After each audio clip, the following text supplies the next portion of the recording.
En el primer programa hablamos de las murallas más inexpugnables en el fútbol, los defensas más exitosos. Hoy nos toca hablar de los delanteros que perforaron las porterías rivales. Arrancamos con la máquina de River, esa delantera que en los años 40 y 50 la conformaban Muñoz, Moreno, Pedernera, La Bruna y Los Tobos. Buenas noches, Pocho. Buenas noches, Vito. Un saludo cordial a toda la audiencia de la Cortina de Hierro. Sí, esta delantera que también fue prácticamente la base ofensiva de la selección argentina de 1947, que deslumbró en el Estadio Capel y que tuve la suerte de conocer detalles por mi señor padre y mi tío Alberto Harp, el corredor que puso a disposición de la selección argentina el transporte público que había en esa época. Él era dueño de uno de esos transportes públicos y ahí conducía a la selección argentina. Y realmente me habló siempre maravillas, por ejemplo, del Charro Moreno, que era un 10 espectacular, de Pedernera, que era un borracho y putañero. De última, de la cabaretero, última. degenerado, pero un crack. Jugadorazo. Un crack. Y de esa selección sale como suplente Alfredo Di Stéfano a reemplazar a Pedernera en un partido y se quedó para siempre ya en la historia del fútbol mundial. La mejor delantera de la historia la conformaron en el Brasil del 70, Jairzinho, Gerson, Tostao, Pelé y Rivelino, la que hizo ganar a Brasil su tercera Copa Mundial y la Copa Mundial histórica de la FIFA. Es que la característica es que estos 5 jugadores eran números 10, claro, y todos se acomodaron a la posición que se necesitaba. Entonces, Jairzinho, que era número 10, jugó de 7. Pelé, que era número 10, mantuvo su posición de 10. Tostado, bueno, ese sí era más número 9. Gerson también era 10, pero se acomodó de 8. Y Rivelino, que era 10, se acomodó de 11. Fue una selección sensacional. Autora, Vito, del gol colectivo en los mundiales más hermosos de la historia. Del gol colectivo, el cuarto gol, el de Carlos Alberto, que nace con una recuperación de Gerson en su cancha, luego una gran maniobra de Clodoaldo, pase para Rivelino, Pelé nuevamente a Rivelino, finalmente Pelé la pone sin ver a Carlos Alberto para la definición magistral del lateral. Holanda, la naranja mecánica, no pudo ser campeona del mundo. Fracasó en el Mundial del 74 en Alemania, fracasó en Argentina 78. En ambos mundiales llegó a la final. ¿Y qué delanteros? Johnny Rep, que luego jugó en el Valencia de España. Johan Cruyff, uno de los 5 más grandes talentos de la historia del fútbol. ¿Y qué decir de 2 espectaculares jugadores? Will Van Hanegem y Robert Resenbrink, un jugador zurdo mágico, maravilloso. Era la naranja mecánica que brillaba y que revolucionaba al fútbol en esa época, en el Mundial de 1974. Liderados por Johan Cruyff y por ese motorcito que atrás tuvo Cruyff, que era Johan Neeskens, pero con la contundencia de Rep, de Van Hanegem y de Robin Resenbrink. Los 3 no eran contumaces goleadores como un Gerd Müller, pero la metían y sobre todo armaban esa gran sinfonía, esa gran orquesta que lideraba Johan Cruyff. Don Pedro Isaías nos dice, bueno, hablen del fútbol ecuatoriano. Y claro, ¿cómo no lo vamos a hablar de una delantera que tuvo MLE espectacular? Los Reyes Magos. Balseca, Bolaños, Raimondi, Bolívar Merizalde y el argentino Pibe Ortega, que había venido de la Fiorentina de Italia, en donde en algún momento fue novio de unas célebres actrices italianas de los años 50. Balseca era el garrincha ecuatoriano, el loco, el que hacía las diabluras en la cancha por la raya lateral en un duelo y clásico inolvidable con el pollo Luciano Macías.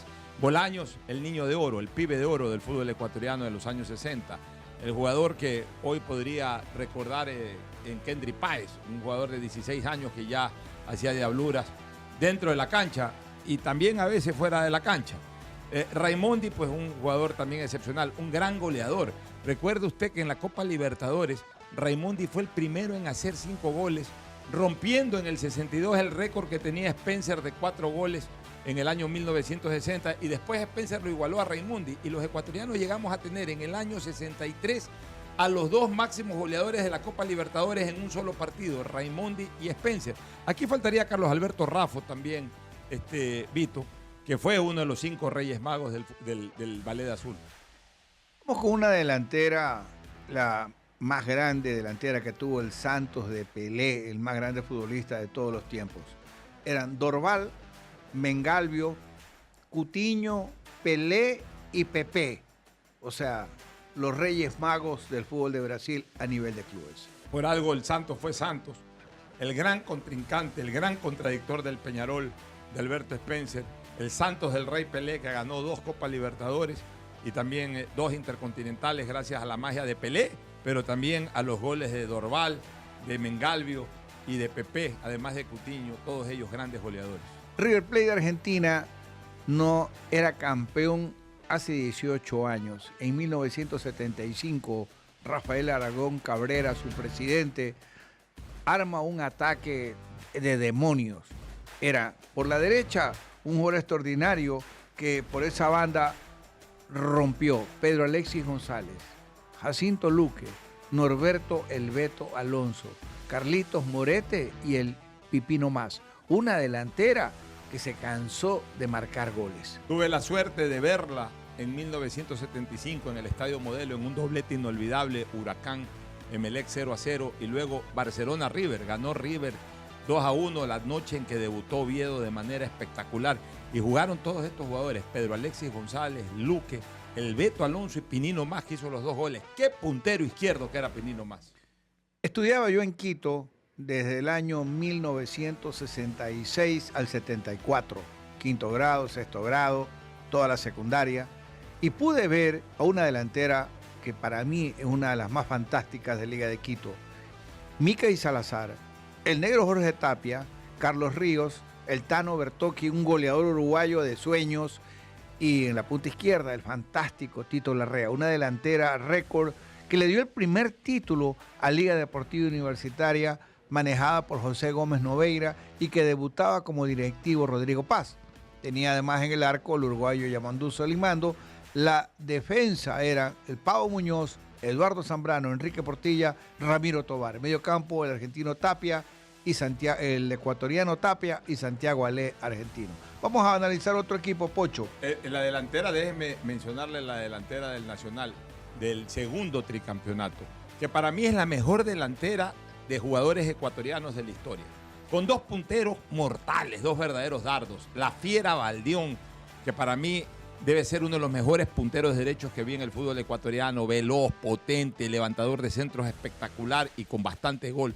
Y el flaco Fabián Pajimiño, el más grande goleador, el más grande puntero izquierdo goleador de la historia del fútbol ecuatoriano, acompañados por el máximo goleador de los torneos nacionales en acumulados, que es Hermen La Pantera Benítez, y un 10 extraordinario como Pepe Volter Villafuerte. O sea, qué delantera. Los 10 sobre 10 en su función, respaldados atrás por ese dínamo que era Carlos Ron y ese guardaespaldas que tenía Villafuerte que se llamaba Luis Augusto Granda Villasís.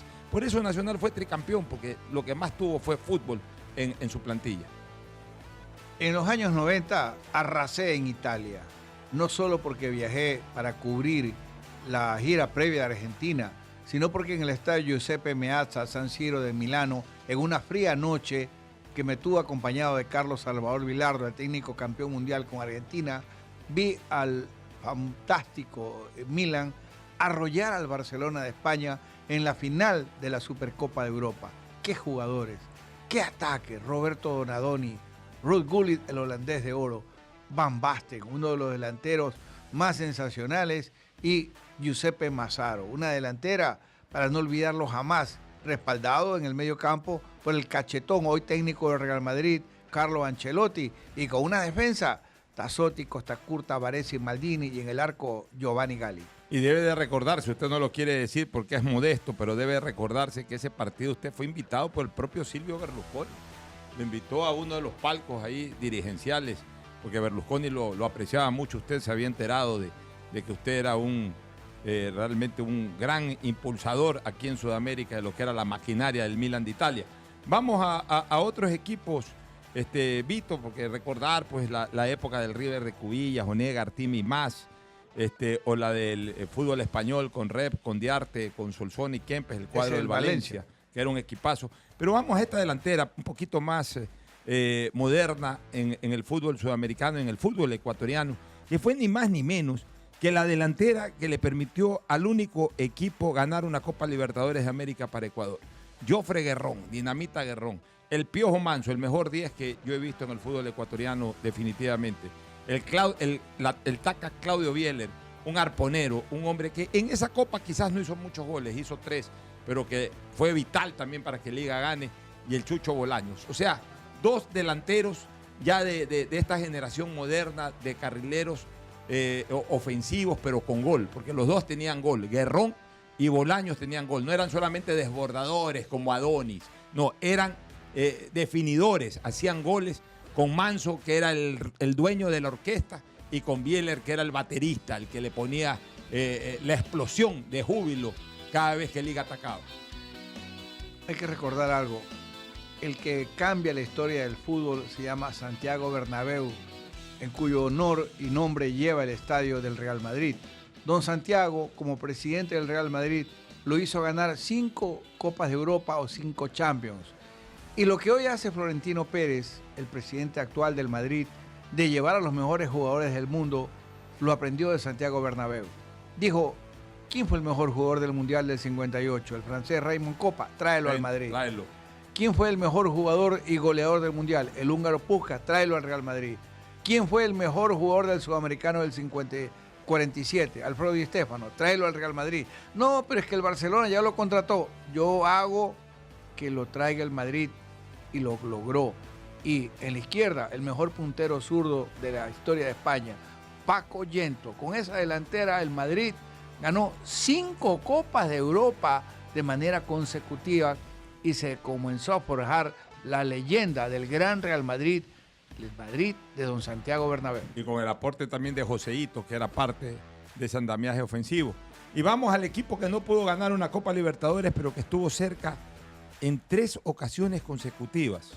Año 1985, 1986, que la perdió en sus narices, allá en Buenos Aires, y 1987, que la perdió por un segundo, por el último segundo, en Santiago frente a Peñarol. Hablo del América de Cali, que tenía a jugadores estupendos como Wellington Ortiz, el mejor puntero derecho de la historia del fútbol colombiano, Roberto Cabañas en un gran momento, el Tigre Gareca, hoy brillando como entrenador, porque también fue un gran centrodelantero, y el paraguayo Juan Manuel Bataglia, que también era un delantero excepcional. ¿Qué delantera la del América de Cali? Con esa delantera tenía que haber ganado una de las 3 finales. Desgraciadamente no pudo ganar ninguna.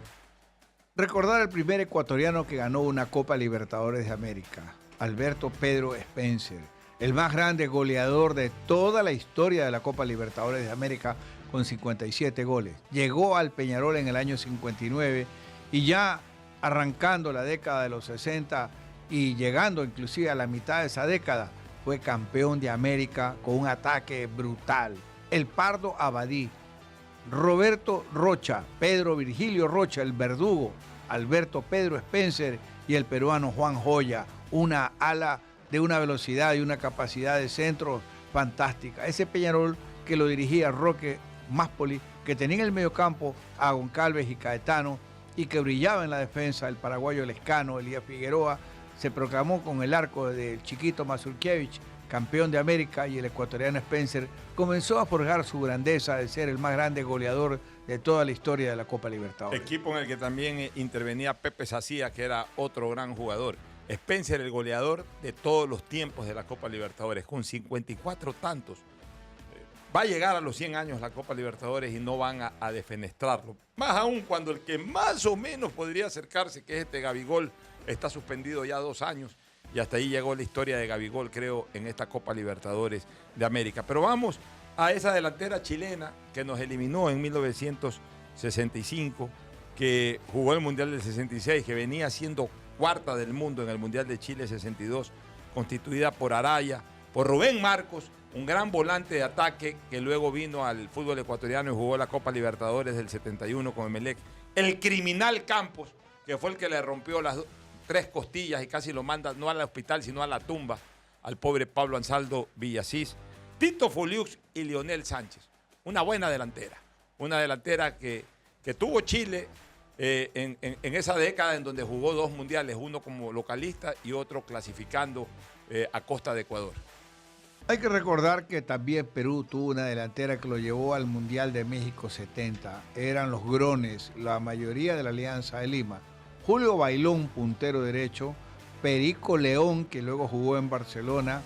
un jugador extraordinario. Teófilo Cubillas, que luego fue a jugar a Portugal, y en la izquierda Alberto el Muñeco Gallardo. Bailón, León, Cubillas y Gallardo le permitió a Perú, dirigido por Valdir Pereira Didí, y teniendo en el arco a un Rubiños, González, lateral, Orlando de la Torre, Chumpitaz y Nicolás Fuentes, medio campo, Challe y Mifflin, para dejar el ataque con Bailón, León, Cubillas y Gallardo. Le dio a la selección de Perú el 8º lugar en el Mundial de México 70. Una generación dorada del fútbol peruano que inmediatamente, terminado el ciclo de algunos de estos jugadores, parió otro grupo de jugadores brillantes que le permitieron a Perú ser campeón de América en 1975, como el puntero derecho Juan José Muñante.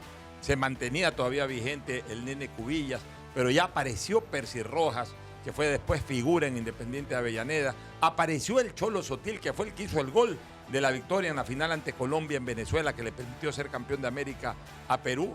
Y el ciego Juan Carlos Oblitas, que también comenzaba a ser esa gran figura en el fútbol peruano. Pero vamos a tiempos modernos, vamos al siglo XXI, la maquinaria del Real Madrid, con estos cuatro póker de haces realmente que tuvo el cuadro merengue, con Cristiano Ronaldo, el más grande jugador de la historia del Real Madrid por número de goles, por conquistas, por éxitos, junto a Benzema, un delantero excepcional, el francés, al que lamentablemente, por un lado, marginado en el 2018, no pudo ser campeón del mundo, y por otro lado, lesionado en el año 2022, no lo terminó de ayudar a Francia a ser bicampeón, junto a este extraordinario volante, un volante carismático, pero sobre todo extraordinario futbolista como Lucas Modric, y finalmente como Gary Bale, el jugador, el alero de País de Gales, y que realmente también le dio un enorme aporte al Real Madrid. 4 delanteros excepcionales, 4 hombres de gol que siempre lucieron y que fueron fundamentales para la conquista de 4 Champions prácticamente consecutivas que obtuvo el Real Madrid en la década pasada. Independiente de Avellaneda, el equipo sudamericano rey de copas, el que más veces ganó la Libertadores, tuvo una década del 60 extraordinaria. Tuvo un ataque de demonios con Bernao, Yazalde, Savoy y Tarabini. A ese equipo a ratos también se sumaba la presencia de un jugador de gran categoría, como era el Nene de la Mata. Ese de la Mata, un jugador de talento, de habilitación y de gol. Es Independiente, dirigido por Manuel Yudiche, que tenía en el arco a Toriani, no Santoro, que tenía en la defensa a 2 baluartes, como eran Rolán y Navarro. No hablo todavía de Pavoni, no hablo todavía de otro jugador muy bueno en defensa, como era Pancho Sá, el zurdo López y Comiso, no. Te hablo de esos 2 zagueros. Una vez un zaguero de ellos se clavó de cabeza contra el césped para desviar la bola y no permitir un gol de rival. Es Independiente de José el Pepe Epelboim como directivo, que fue el que tuvo en sus piernas y que le dio de mamar y le dio teta a Julio Humberto Grondona, que se hizo gracias a José el Pepe Epelboim. Y recordar la delantera del Olimpia, campeón del 90, Costa del Barcelona. Cuánto me duele recordar a esta delantera, pero hay que hacerlo. El Loco González, un loco de miércoles en la cancha, pero efectivo, fue muy efectivo en las finales. Amarilla, Raúl Amarilla, un gran centrodelantero. Recuerdo cuando después del partido ya en el aeropuerto de Asunción me llegaron las fotos de ABC Color, en esa época para Diario El Hincha, en donde yo colaboraba.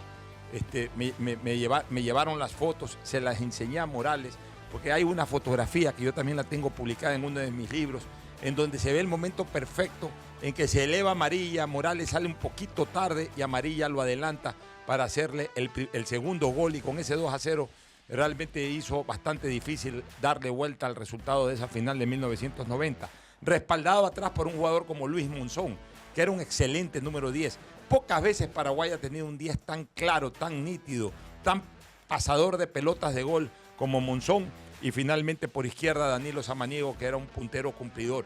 Un gran equipo de este Olimpia, como el que tuvo en 1979 cuando ganó la Libertadores de América y tenía por derecha a Evaristo Isasi, a Miguel María Michelagnoli, el delantero, a Hugo Orlando Talavera y a Osvaldo Aquino por la izquierda. Pero vamos a recordar a otro gran ataque de un Boca que, si bien con esta delantera no ganó la Copa Libertadores de América, pero deleitó a sus aficionados. Era un ataque fabuloso. Tenía a Mané Ponce en la derecha, Ponce, Osvaldo Potente, un 10 cerebral, Curioni, un 9 que luego fue a jugar a Francia, y Ferrero, que terminó jugando en el famoso equipo español del Sporting de Gijón, en ese Sporting que tenía a Siriaco, tenía a Mesa, tenía además a Reza, zaguero argentino. Esa delantera de Boca no ganó la Libertadores, pero queda en los anales del fútbol como uno de los ataques más contundentes que tuvo Boca Juniors en los años 70. Y qué hablar de la delantera de Millonarios de Colombia, de Bogotá, Colombia, allá a mediados de la década de los 80, con Arnoldo Iguarán, tremendo delantero, cazador, López. ¿Usted los vio coronarse campeones en Barranquilla? En Barranquilla lo vi a este equipo de Millonarios en el año 1988, en la final del 88, cuando derrotó 1-0 al equipo de Junior de Barranquilla con gol de Mario Alberto Banamerac, que había venido justamente, o que vino después, un par de años después, al Deportivo Quito.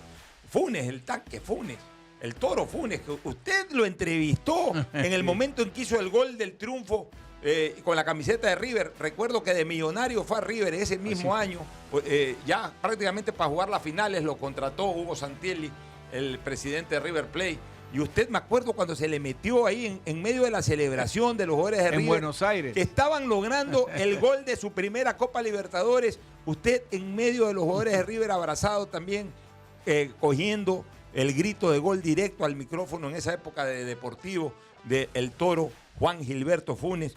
Y por izquierda tenía a este jugador Darío Hernández, Rubén Darío Hernández, que también era un puntero muy incisivo y goleador, gran delantera la de Millonarios. Recordar que la única vez que el fútbol chileno ganó una Copa Libertadores de América fue a través de Colo-Colo. Ese Colo-Colo, dirigido por Eduardo Menichetti, por Peter Dragicevic, que formó un cuarteto ofensivo tremendo. Era Pato Yáñez, Rubén Martínez en las alas, José Pepe Dabrowski, el centro delantero, y Pizarro, que era el 10 que impulsaba desde el medio campo la creatividad de este equipo, que dirigido por un yugoslavo, Mirko Josic, se proclamó campeón de América, venciendo en la final nada más ni nada menos que el inajudo Boca Juniors. Y a este equipo también lo reforzó con mucho éxito Marcelo Bartichotto, claro, que era otro de los grandes integrantes de ese equipo ofensivo de Colo-Colo.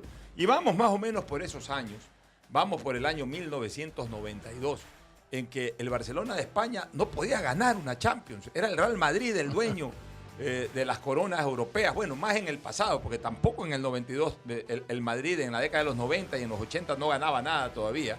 Pero estaba el recuerdo de las Champions de los años 50 y una de ellas de los años 60.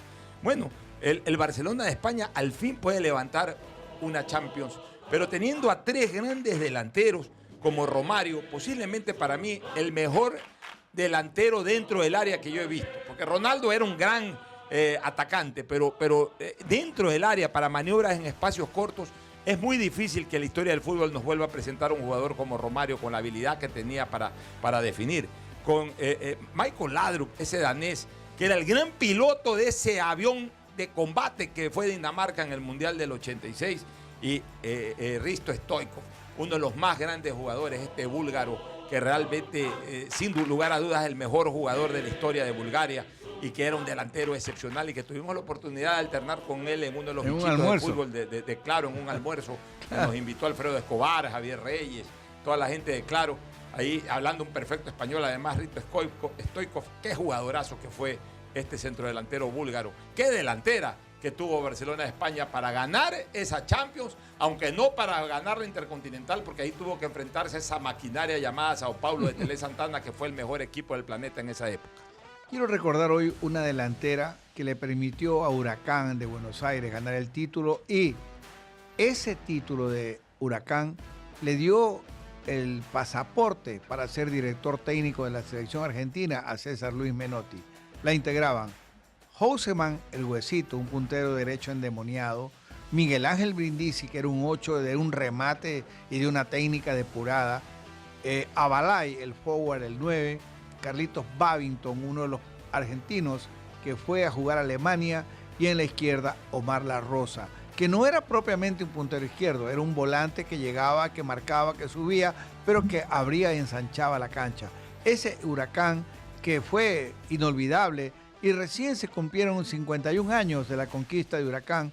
Bueno, fueron 50 porque fue a fines del 73 y estamos recién comenzando el 74. Así que Argentina le rindió un homenaje a través de los medios a ese Huracán que tenía además en el centro de la saga al Coco Basile y en el medio a un jugador que vino a actuar a Barcelona llamado Al-Fatiga Russo, ese volante ruso de argentino pero de una gran calidad que era volante de contención.